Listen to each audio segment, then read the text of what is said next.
విస్తరాకులు అంటే భోజనం వడ్డించడానికి ఉపయోగించే ఆకుపత్రాలు.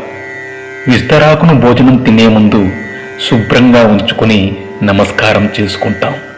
భోజనం తినే వరకు విస్తరాకుకు మట్టి కూడా అంటకుండా చాలా జాగ్రత్తగా చూసుకుంటాం. ఆహార పదార్థాలు వడ్డించుకుని చక్కగా తింటాం. భోజనం పూర్తయ్యే వరకు ఇంత జాగ్రత్త తీసుకునే మనం తిన్న మరుక్షణం విస్తరణి మడిచి దూరంగా పడేస్తాం. అదే విధంగా మనిషి జీవితం కూడా అంతే.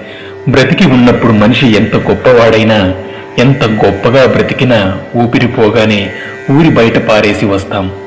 విస్తరాకు భోజనం తరువాత దానిని పారేసినప్పుడు కూడా సంతోషపడుతుంది. ఎందుకంటే పోయే ముందు ఒకరి ఆకలి తీర్చినందుకు సంతృప్తి పడుతుందట. విస్తరాకుకు ఉన్న ఈ మంచి గుణం మనుషులకు కూడా ఉండాలి. సేవ చేసే అవకాశం వచ్చినప్పుడు మనమంతా సేవ చేయాలి. మళ్ళీ ఎప్పుడైనా సేవ చేయొచ్చులే అని వాయిదా వేయకూడదు. ఆ అవకాశం మళ్ళీ ఎప్పుడైనా వస్తుందని అనుకోకూడదు. ఎందుకంటే ఊపిరి ఎప్పుడు ఉంటుందో ఎప్పుడు పోతుందో ఎవరికీ తెలియదు. అప్పుడు కనీసం విస్తరాకుకు ఉన్న తృప్తి కూడా మనకి ఉండదు. ఎంత సంపాదించి ఏం లాభం?